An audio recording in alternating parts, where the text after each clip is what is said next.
సరిపోద్దా Sanivaaram. No dialogues, only action. Trailer అయితే చాలా ప్రామిసింగ్గా ఉంది. నాకు హాయ్ నాన్న కూడా నచ్చింది. లాస్ట్ టైం హాయ్ నాన్న ఒక్క అంటే సుందరానికి తప్ప దసరా అన్నీ చాలా మంచి కంటెంట్తో వస్తుంది నాని అన్న.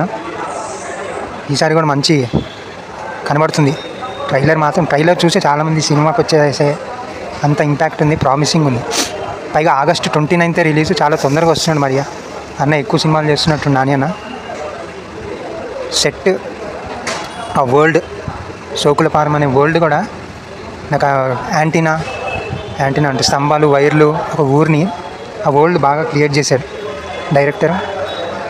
నాకు ఆశ్చర్యమైన విషయం ఏంటంటే అన్ని లాంగ్వేజెస్లో రిలీజ్ చేస్తున్నారు కదా, మరి అంత ఇంపాక్ట్ ఉందేమో, అంత కాన్ఫిడెంట్గా నాని అన్న రిలీజ్ చేశానంటే నాకు మస్తు అనిపించింది. అండ్ మెయిన్ ఇంకోటి ఏంటంటే ఈ సినిమాలో ట్రైలర్లో సూర్య గారు అండ్ అసలు వాక్ మస్తు అనిపించింది. పోలీస్ ఆఫీసర్ తన నాకు తెలిసి ఈ సినిమాలో చాలా గట్టి యాక్షనే ఉంటుంది అనిపిస్తుంది ట్రైలర్ చూస్తుంటే. నాకు హిందీలో సాటర్డే అని పెట్టే టైటిల్ చూడాలి. మరి ట్రైలర్ అయితే చాలా బాగుంది.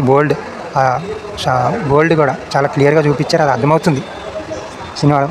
నాని అన్న నిన్న కూడా చెప్పాడు నో డైలాగ్స్, ఓన్లీ యాక్షన్ అని. సైలెంట్ యాక్షన్ లాగా అనుకుంటా అయ్యి ఉండొచ్చు. చూద్దాం, మూవీ రిలీజ్ అయ్యాక మూవీ రివ్యూ కూడా చేద్దాం. నాకైతే చాలా బాగా నచ్చింది సినిమా.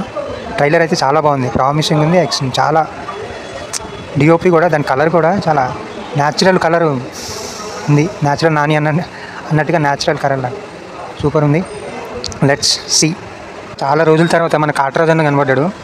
నాకు ఎందుకు దీంట్లో మంచి రోల్ వచ్చినట్టుంది, మంచి లాంగ్ రోల్, చాలా గట్టి రోల్ ఉన్నట్టుంది. అన్నది కూడా చాలా న్యూ లుక్, కొత్తగా అనిపిస్తుంది. ఇంకోటి మన చిత్రగుప్త, అదే రెడ్ బుక్ కాన్సెప్ట్ అనుకుంటా, బాగుంది అది. చిత్రగుప్త కోపం వస్తుంది. కానీ సినిమాలో నాకు ఒకటి కనబడింది ఏంటంటే, తనకు చిన్నప్పుడు ఏదో జరుగుతుంది, ఆ సెంటిమెంటు మెయిన్ ఉండొచ్చు. తన వల్ల ఊరు ఇబ్బంది కూడా పడుతుండొచ్చు. ఈ రెండు సినిమాలో ఉన్న మెయిన్ కాన్సెప్ట్. ఆ కొత్తదనం ఏముంది, ఏం చూపిస్తున్నాడు, ఏమి ఆ సెంటిమెంట్ అనేది మోర్ ఎగ్జైట్మెంట్ అనిపిస్తుంది. Let's see what happens.